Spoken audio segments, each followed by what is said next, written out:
The state of emergency, to me, in the state of Georgia right now is workforce. And that's really across the spectrum of job classifications. When you drill down to healthcare, it's much, much worse. And when you drill down a little deeper and you go to behavioral health and developmental disabilities, it's as bad as it can get. As mental health issues gain more attention and resources in the state, there's a crisis in finding workers to fill the jobs to help people in need of services. Good evening and welcome to Lawmakers. I'm Donna Lowry in Atlanta. On the show, my extensive interview with the Commissioner of the Department of Health and Behavioral Disabilities, Kevin Tanner. He discusses the workforce crisis and how the state is spending $1.6 million a week for third-party providers to fill the void. He also talks about mental health issues in rural areas of the state.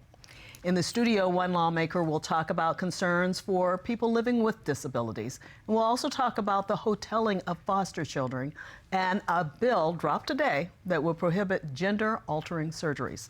But first, for a wrap-up of the day, let's go to our Capitol correspondent, Rochelle Ritchie. Hi, Rochelle.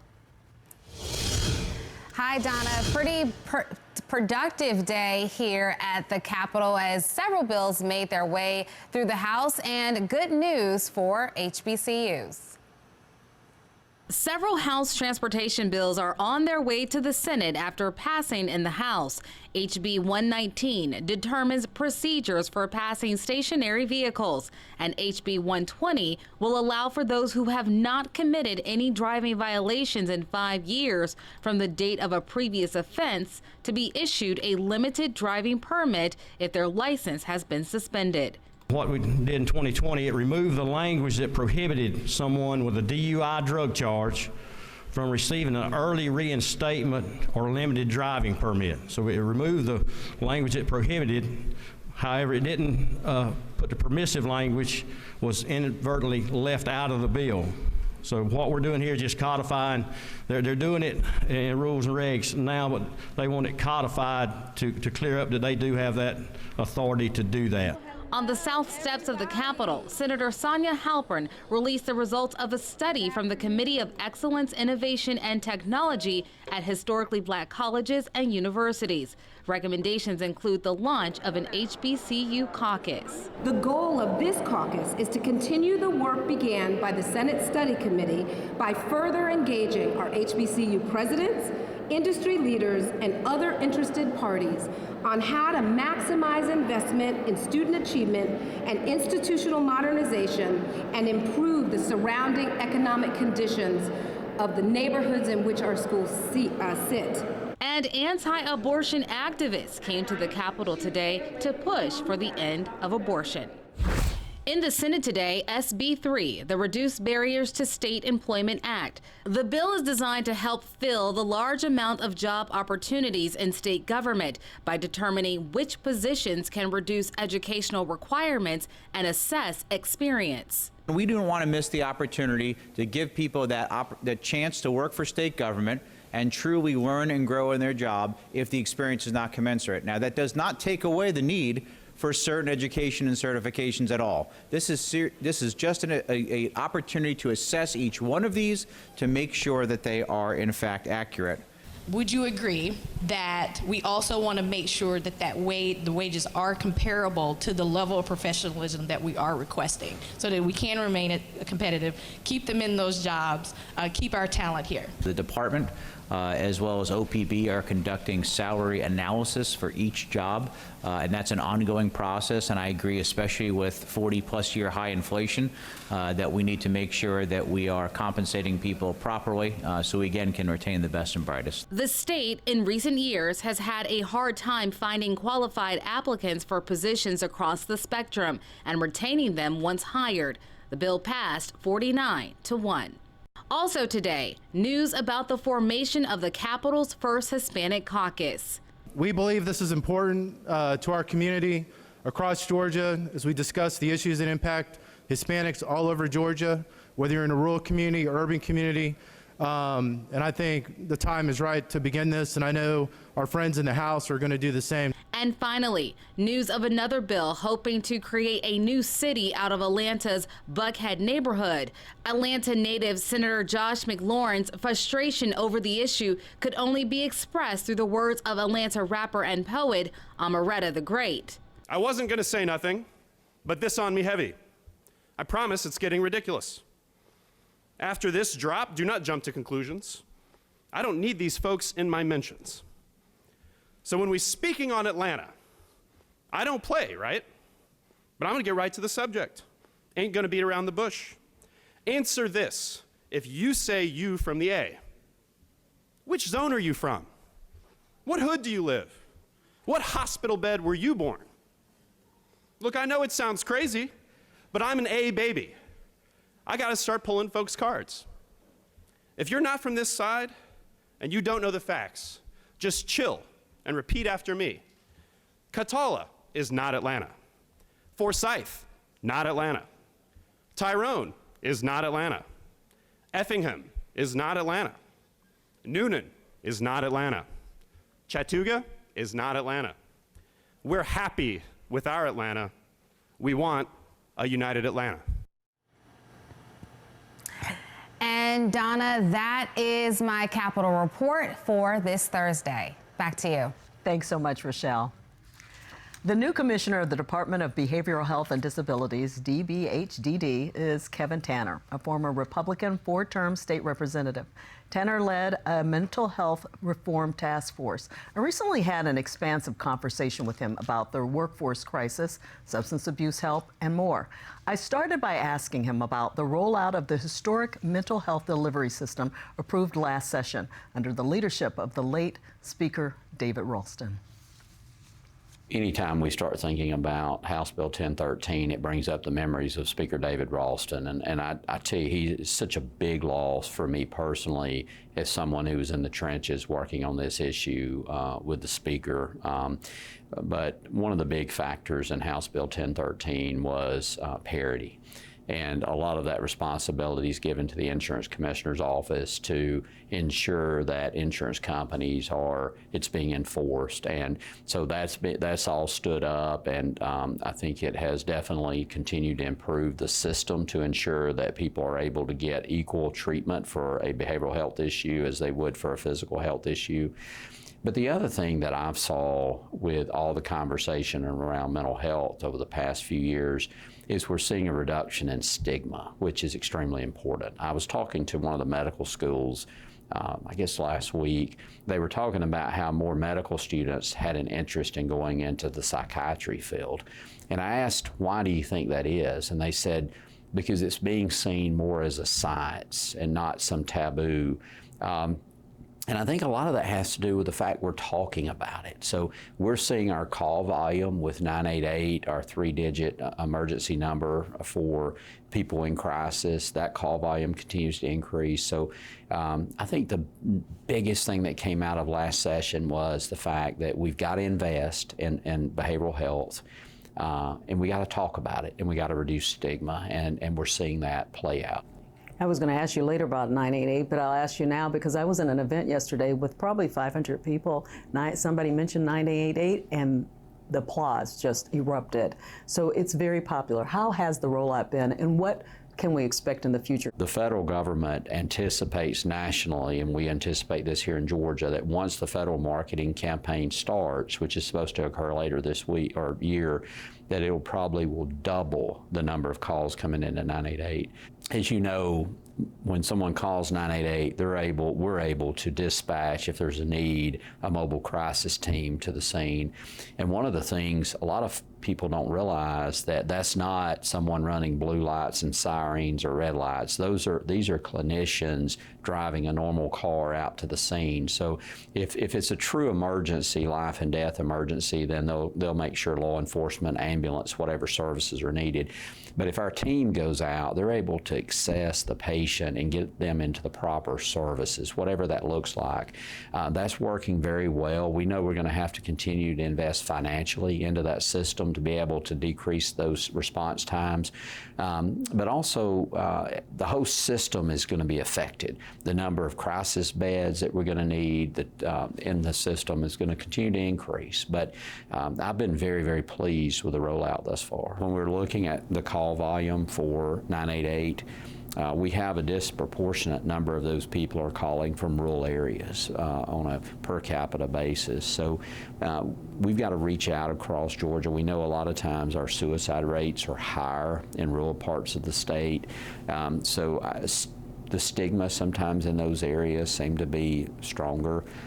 So we got a lot of work to do. I know we're partnering a lot with the University of Georgia. They have a program through the Extension Office where they're going out and doing outreach to the farming community in South Georgia to encourage them, because we know there's a real mental health issue occurring in the farming community, but those folks are very reluctant to seek help. And one of my messages that I always try to spread to people is there's no shame in reaching out and asking for help when you need it.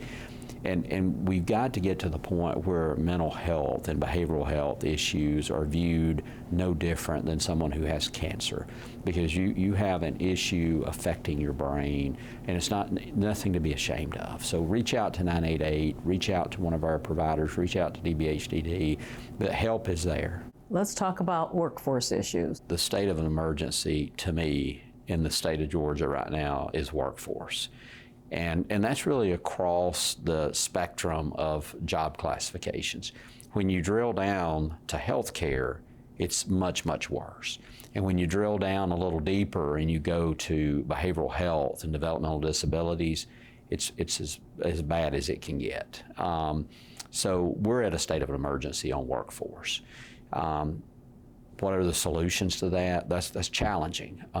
We've got several things in the works, though, that I think is going to have a direct impact. One, you mentioned House Bill 1013. House Bill 1013 set up a loan forgiveness program. I think we're going to see real progress and real wins in that area. But also our rate studies currently being done or has been done around developmental disabilities. Most of those providers have not saw an increase in 15 plus years in their rates, and that's not sustainable long term. So we're losing providers. We're not able to attract new providers into the system because they're just not able to earn a livable wage. So the rate study has been completed. Public comment closed on the 20th of January. And now we're in the process of finalizing that and having conversations with the appropriators on being able to fund what that looks like. So that's on the developmental disability side. DCH is currently doing the same thing on the behavioral health side. There's nothing more impactful to the future of workforce in Georgia than getting those rate studies funded. It's just absolutely necessary that that happens. In the Behavioral Health Commission that I chair, we looked at other states and workforce.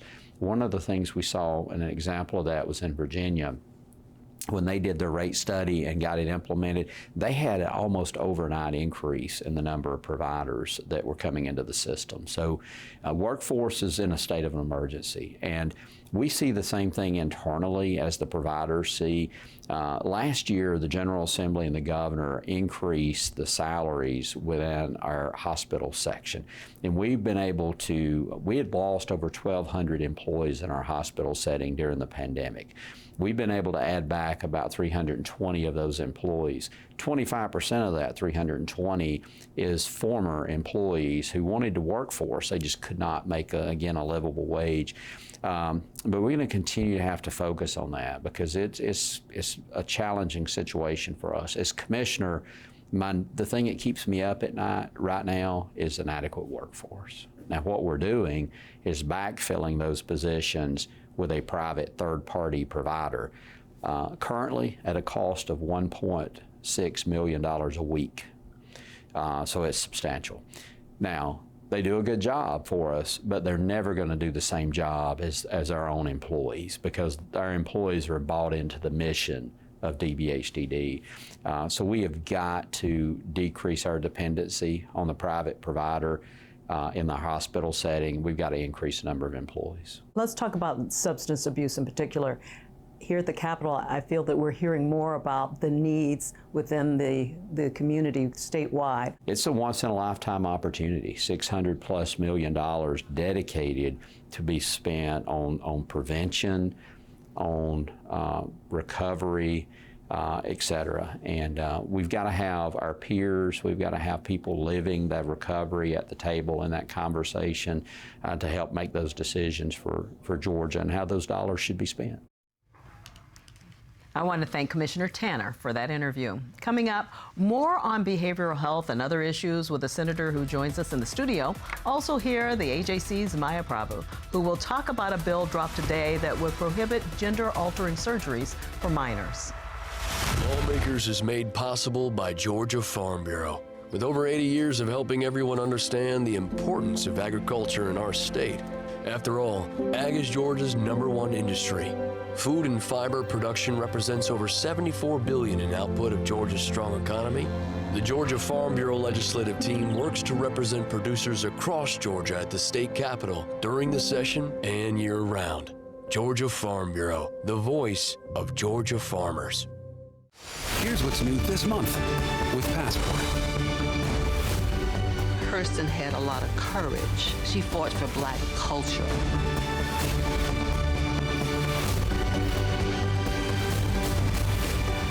They could have killed you. You're exactly what we need right now. Oh my God. What is this? She was poisoned. These and all your favorite shows are available with Passport. Support your PBS station and stream more with Passport on the PBS app. We care about things that affect the lives of every American. We are there at the front line to get to the heart of what really matters in every issue. This country has not seen this in 80 years. This extraordinary moment in American history. You're making such a huge impact. Trust is at the heart of what we do.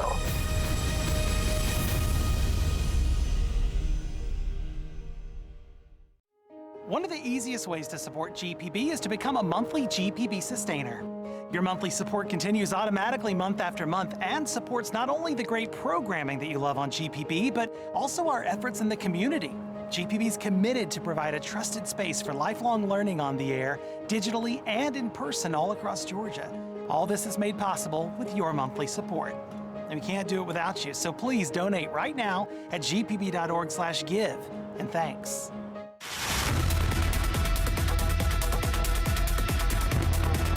Welcome back to Lawmakers. I'm Donna Lowry. We're going to talk about several issues as we begin to approach the halfway mark in the session. Joining me are Democratic Senator Sally Harrell of Atlanta and one of the many AJC reporters covering the session, Maya Prabhu. Welcome to Lawmakers today. So, Senator Harrell, I want to start with you. One of the issues you're looking at solving is dealing with home and community-based services for people with disabilities. And I understand there's a waiting list, so talk about that a little bit. Yes, that's right. Georgia has a waiting list of 7,000 families who are waiting for support services for helping to care with their family member who lives with a developmental disability. These are people that honestly 25 years ago might have been put into an institution. But there was an important Supreme Court case 25 years ago that said that putting these people in institutions did not comply with the Americans with Disabilities Act. And so at that point, we needed to come up with a system to allow these people to stay in their homes and participate in their communities. So there are a couple of programs that do that. They're Medicaid programs, and that's what we have not funded. I actually served in the House years ago when the court case was decided, and we started these programs for home and community-based services, and there was a waiting list then. I left the House, I went home, I raised my own kids, I was gone for 14 years, I came back to the Senate, and the waiting list was still there, which really just broke my heart that we have not solved this problem yet. So at that point, I decided I was going to take it on and we were going to solve it. Yeah, so part of the issues that Commissioner Tanner is talking about, the workforce issue, is having people to take care of the people who come in. Absolutely. So first we focused on, we needed these Medicaid programs for more families. The state was only funding about 100 families per year. Well, you know, you do the math, you don't get through 7,000 families, 100 families a year.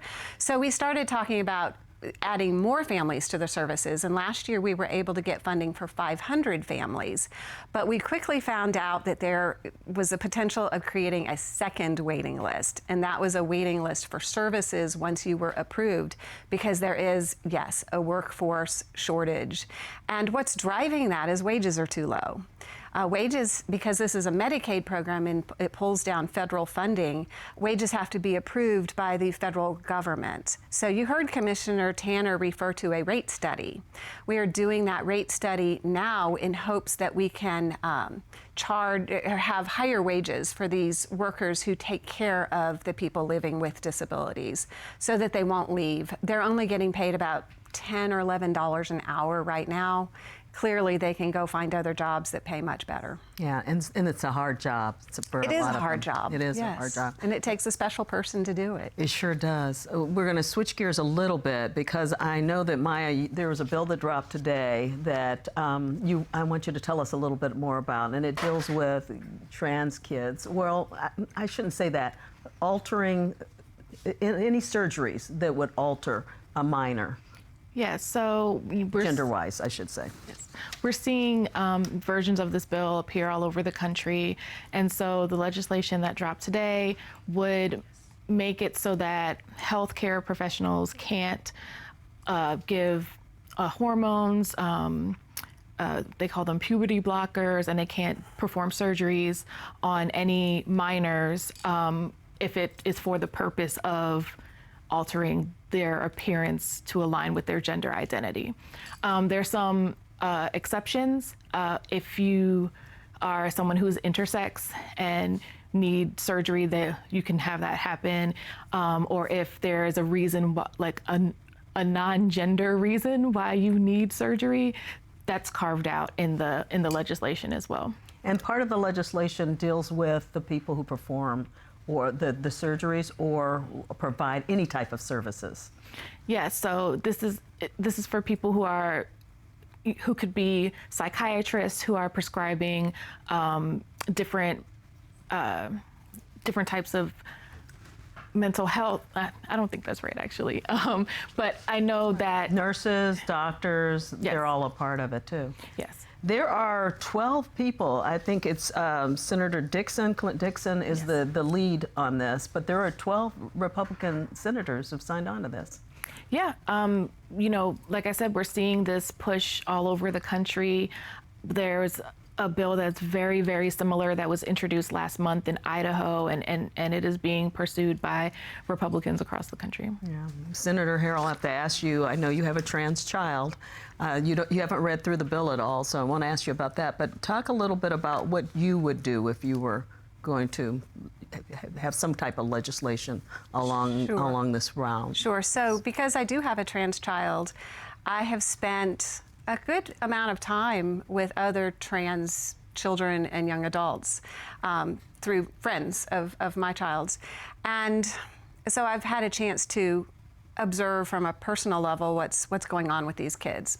If I were to have a bill, what my bill would do is it would ensure that these kids are properly assessed and offered the mental health services that they need before making permanent decisions about their bodies. All right. We don't have Senator Harrell talking about it, but you did talk to at least one senator about this. Tell me what you heard. Yes, so I spoke with Senator Kim Jackson, who is the chamber's first openly LGBTQ member, and she talked about how trans kids already have a much higher rate of attempting suicide, and that legislation like this just further exacerbates whatever issues they might be going through because of their gender identity. Right. So if you want to see Maya's story, it's on ajc.com right now to find out more about it. We're going to switch gears a little bit. And Senator Harrell, you talked on the show about the problem. We've talked on this show about the problem of hoteling foster children. and it's become a big problem. It's sad, it's heartbreaking. These are children who have behavioral issues and are not able to go into foster homes. And so they've been put in hotels. At some point, they were put in offices. And so you have some thoughts about what's going on with that. And right, so this is really the same population that you see with the waiting list. Many of these kids have autism, severe autism with behavioral issues. In fact, you see some of these families who don't get the support they need, who sadly sometimes have to give up their children because it's out of control and they go into the foster care system. What has happened in the foster care system is because the behaviors are so difficult, these kids kind of get bounced around to crisis units, through treatment. Treatment's not approved sometimes by the managed care organizations. Every time they're bounced around, there's more trauma for them. And so they end up, like I had a study committee for the disabilities issue down in Tifton, and we met at the hospital, Tift Regional Hospital, and the CEO of the hospital told us that when he discharges some of these foster kids, they have to take them to a cheap hotel in Tifton where they stay with the caseworkers. They're not getting good treatment. You see some of the same phenomenon with the waiting list. There was a very sad case in Forsyth County where a father was caring for a young adult, autistic child, 23 years old. The mother had died 3 years earlier. He couldn't handle it. He shot and killed his daughter and then took the gun to himself and killed himself. This was a man who needed more support. And so that's why we need to adequately fund health care for these kids, whether they're in foster homes or on the waiting list. They need the health care. There are treatments that work for these children. They need consistent behavioral management, and they're not getting it. This is more a budget issue than a specific bill or anything, so nothing has been introduced. But it is getting a lot of attention. So you expect something happening in this realm. Yes, we will be working the budget. We need to fund more slots for the waiting list, but we also need money to increase the wage rates, and that's tens of millions of dollars. I am drafting a bill right now that will create an Intellectual and Developmental Disabilities Innovation Commission. I know that's a mouthful, but it's similar to the Behavioral Health Commission that the commissioner talked about that has resulted in solutions for the behavioral health problems. We're going to do the same thing for the intellectual and developmental disabilities issues. Okay, we'll keep an eye on that. Maya, we don't have a whole lot of time. Are there other issues that you think have been big this session, or you're still waiting to see? Things have been really slow for the past month, but I feel like they are dropping everything on us all at once. I've this past week or so been following a lot of bills that deal with crime. The governor and the lieutenant governor have made increasing penalties for crime, making our crime laws tougher priority. And we're seeing bill after bill that in one way or another is increasing penalties for different offenses. Yesterday, it was dog fighting. And then today we heard a bill that didn't make it out of, it didn't die, but it didn't make it out of committee. They're holding off to work on it some more, but it's changing the structure for who can get out of jail without having to actually pay money for bonds. It added, it doubled the list of crimes that require payment to get out of jail. And so they're working on that a little bit more because I think they were afraid it might end up including minors. And the Buckhead City bill came out this week, and the Senate. And I know you spent a lot of time in the Senate, so it's starting to roll out. And I know you're keeping up. I know you're going to that hopper to see which bills are coming. And thanks for what you do and keep us all up to date on things. Thank you both for coming on the show tonight. Thank you. Appreciate that. And that does it for Lawmakers Day. We'll be back on Monday for Legislative Day 17. For more on the world of politics, tune into Political Rewind with Bill Nigut tomorrow at 9 a.m. and 2 p.m. Good night.